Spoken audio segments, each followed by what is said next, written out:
Hello and welcome to the Broden Property Podcast. Expect to hear from real estate experts, giving us their thoughts on the property market and giving insight into what they hope for in the future. Take a moment to turn off, sit back and enjoy the latest edition of People and Property, the two Ps in a podcast.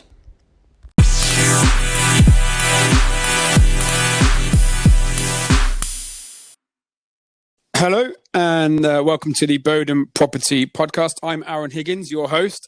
I'm joined today by a very special guest. I'll let him introduce himself and his company. Hi, Matt. Hi, I'm Matt Potter from U&I. We are a property investment and development company who specialise in regeneration, and I head up our investment portfolio. Perfect. Thanks, Matt. So, yeah, for anybody that's sort of new to the podcast, which is obviously most of you, as this is the first one, this is a very sort of light touch, just sort of discussing what's happened over the last sort of 12 months, what we think sort of going on in the market. Hopefully, it will stir a bit of conversation with yourselves and get some questions sort of sent in to us to discuss, and then future podcasts we'll sort of build upon on top of that. But Matt, I guess my sort of first question, which I'm sort of speaking to most people about at the moment, is, you know, the last sort of 12 months, it's been a bit of a weird old world. How's the last sort of 12 months been for yourself and for you and I? It definitely has been very strange. I think if you went back 12 months from today, we were dealing with slightly different issues with, Brexit, which everyone seems to have forgotten about and felt like a walk in the park compared to what we're kind of dealing with now. And property specifically, some of the retail stuff that we were dealing with was having its ups and downs, but generally speaking, it was okay. If you were invested in offices or industrials, for example, then that was, very strong. I think as March hit, and we drifted into April, then obviously the wheels just came off and it's, massively unprecedented what we're dealing with, and it's very strange. I think we've adapted pretty well. I think most people probably had to take a week or two to kind of try and get their heads around it, but I think we're in a pretty good place as a business. It certainly in terms of the way we've dealt with the home working. Yeah. So with that home working, obviously, it's a thing that not many of us were used to. Perhaps we did a day or two here and there, just, do a bit of admin. And I know you've got two young kids as well. So I guess balancing that with your wife, and how have you sort of found that working from home and, for yourself and for the whole company? Is it better now this second lockdown? You guess you're a bit more used to it. What the sort of day plan is and going from there? Yeah, I think it's, I think at the very outset, dealing with like a lot of people, an inadequate internet connection. We were in a proper, strict lockdown. I'm not saying that the one that we're in now isn't, but it doesn't seem as severe to me, looking out the window. And my children weren't at school, so that was very challenging, and it would have been challenging for a lot of people because not only, you're trying to work, my wife works as well, so we're juggling children as well. Sometimes they would walk in when you're in the middle of a video call with people who've never seen your kids before, so that was slightly strange, but equally, I think seeing people at home in their kind of normal environments, makes you feel a bit closer to people that, most of the time you'd only ever see on the other side of the office and maybe not know that well. So I think that's been a kind of nice shift. It was definitely hard at the beginning, and I think I particularly feel for people, if you live on your own or and you kind of have that, you're not bumping into people every day. That's difficult. Equally, if you're, when I first moved down to London and lived with a very good friend of mine, if we were both working at home, we'd be cramming around the kitchen table, or one of us would have had to have been in our bedrooms, and that would have equally been difficult because that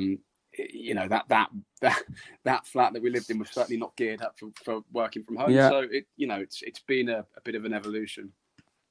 And you think that's perhaps sort of helped build some relationships? You normally meet people in perhaps a more sort of a professional environment, whether it's in your office, their office, coffee shops, and very much sort of set the agendas to talk business. And now you've got kids running in and out, dogs barking, cats scratching. Yeah. Do you think that sort of lightheartedness, people are sort of pulled together or perhaps got a bit more empathy for people, and they're perhaps not as quick to come back to them, or they, the day goes a bit longer and they're a bit more sort of happy to sit and wait and have that normal conversations? I think so. I think people are a bit more understanding of certainly young children.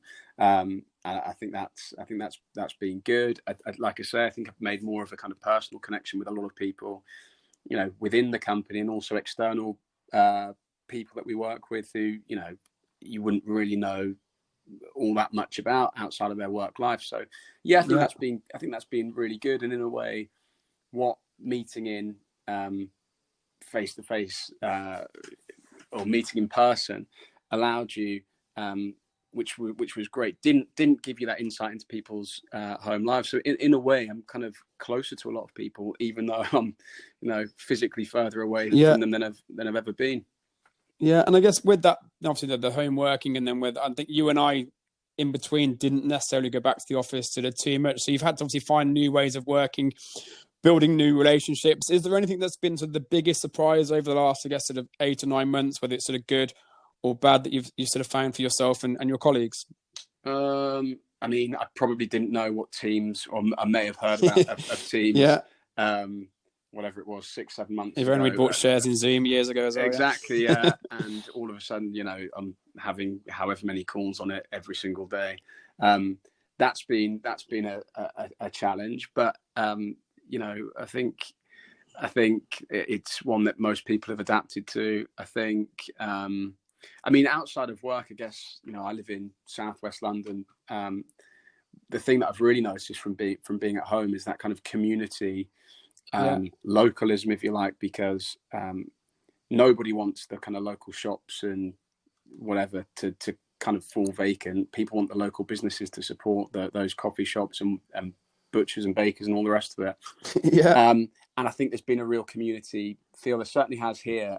When you contrast that to, when I've been back into central London, it's felt very, very quiet. Lots of shops, closed. You realise that the residential population of kind of central London isn't enough to sustain the businesses and the gyms and whatever else that operate there. You need the tourists, you need the offices to be full of people coming in and out every day. And I think the recovery, outside of central London probably happens faster than it does inside. But in terms of specific things that we've learned, I think there's, you have to be slightly careful how I phrase it, but I definitely think within, maybe some senior management at businesses have been skeptical in the past about how successful and effective home working can be. And, we work in property. There'd be times where people may have had a heavy night out on a Thursday night and might decide to go for an inspection on a Friday morning. And, we all know what that is. But I think there's been a kind of a trust built as a result of this, because not that people are checking up, but if people are working, your phone rings, people are answering, and stuff's getting done. So personally, I feel as effective, if not more effective, working from home, because the distractions are less. You cut out the traveling time, which is a big plus.